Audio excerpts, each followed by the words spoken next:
ትንሣኤ ሙታን ከሌለ ክርስቶስ አልተነሳም ማለት ነው።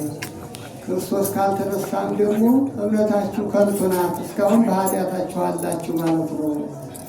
ነገር ግን አሁን ክርስቶስ ለአንቀላፉት ሁሉ በኩር ሆኖ ተነስቷል ብሎናል እና የክርስትና ዋና መዳረሻው ዋና ተስፋው የጌታችን የኢየሱስ ክርስቶስ ትንሣኤው ነው። የጌታችን ኢየሱስ ክርስቶስ የእሱ ትንሣኤ ተነሳ ማለቱ ብቻ ትርጉሙ በቂ አይሆንም። ምክንያቱም የክርስቶስ መነሳት ለእሱ አስፈላጊው አይደለም። ምንጊዜም ሰው የሆነው ለእኛ ነው። የሞተው የተቀበረውም ለእኛ ነው። የተነሳውም ለእኛ ነው። ስለዚህ የክርስቶስ መነሳት የሚደነቀው ወይም ደግሞ እኛ ምናምነው የእኛን ትንሣኤ ስለሚያሳይ ነው። አሁን እስቲ ሁላችሁ አሁን በአይነ ህሊና በመስታወት ፊት ቁሙ። እስቲ ቁሙ። በመስታወት ፊት ምን ታያላችሁ? የራሳችሁን መልክ ሁልጭ አድርጋችሁ ታያላችሁ። የክርስቶስ ትንሣኤም እንዲህ ነው። የክርስቶስ ትንሣኤ እንደ መስታወት ትንሣኤያችንን ስለሚያሳየን እና አንደኛ የክርስቶስን ትንሣኤ ስናከብር የእኛንም ትንሣኤ እያየን ተስፋ እያደረግን ነው። ክርስቶስ አስቀድሞ ነው የተባለው። አስቀድሞ በኩር ሆኖ ተነሷል። እኛ ደግሞ ሰው ሁሉ በየተራው እንደሚነሳ አሁን ሐዋርያው ያስተምረናል። በየተራ ይነሳል ማለት የምንነሳበት ተራ አለ። የመጀመሪያው የክርስቶስ ነው። የመጨረሻው ደግሞ ትንሣኤ ዘጉባኤ ይባላል።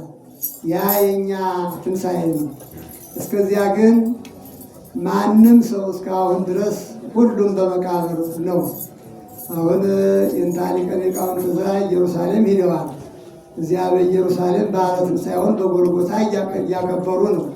ነገር ግን በዚያ እንዲሁ ትንሣኤውን ለማሰብ ነው እንጂ የሚጎበኙት ባዶውን መቃብር ነው።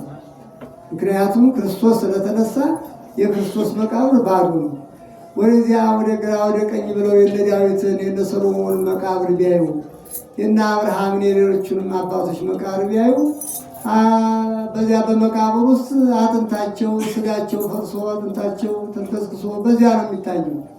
ምክንያቱም ትንሣኤ ሙታን ገና አልተፈጸመም። የሰው ልጆች የመጀመሪያው ትንሣኤያችን የምናይበት የክርስቶስ ትንሣኤ ነው። ወደፊት ግን እነዚህ ሁሉ አባቶች በተለይ የሚያመኑት በክብር እንደሚነሱ አሁንም ጌታ በቅዱስ ወንጌል በዮሐንስ ወንጌል በምዕራፍ 5 እለሰ ሰናየ ገብሩ ይወጡ ውስተ ትንሣኤ ዘለክብር ወእለሰ እኮ ገብሩ ይወጡ ውስተ ትንሣኤ ዘለሐሳር ብሎ አስተምሮናል።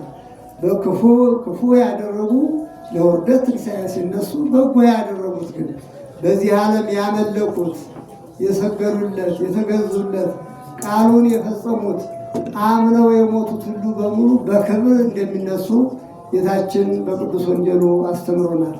እና ትንሣኤውን ስናከብር የትንሣኤውን ዋና መዳረሻ የእኛ ትንሣኤ መሆኑን አምነን መሆን አለበት ነው። ይህንን ነው እንግዲህ የክርስቶስንም የእኛንም ትንሣኤ እያከበርን ነው አሁን ያለ ነው። ይህንን እድል ደግሞ ያላገኙ ብዙዎች አሉ።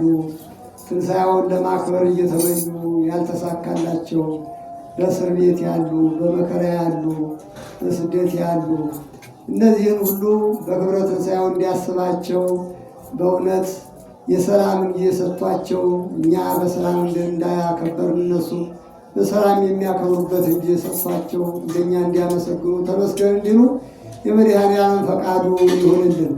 የሰላም ጌታ ነውና፣ የትንሣኤ ጌታ ነውና፣ የተዘጋ በር የማይከለክለው፣ የታተመ መቃብር ዘግቶ ያላስቀረው፣ በታተመ ድንግልና እንደተወለደ በታተመ መቃብር ተነስቷል።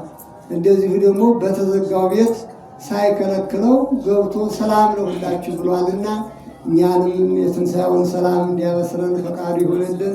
ሰላም ያጡትን ወገኖቻችንን ሁሉ ደቀ መዛሙርቱን ሰላም ብሎ እንደጎበኛቸው የሰላምን ጸጋ እንዲያድላቸው ፈቃዱ ይሁንልን። በዓሉን የሰላም የበረከት ያድርግልን። ሀገራችን ኢትዮጵያን ሰላም ያድርግልን። ሰላሟን ያብዛልን። መከራዋን ሁሉ ያርቅልን። አቡነ ዘበሰማያት ይትቀደስ ስምከ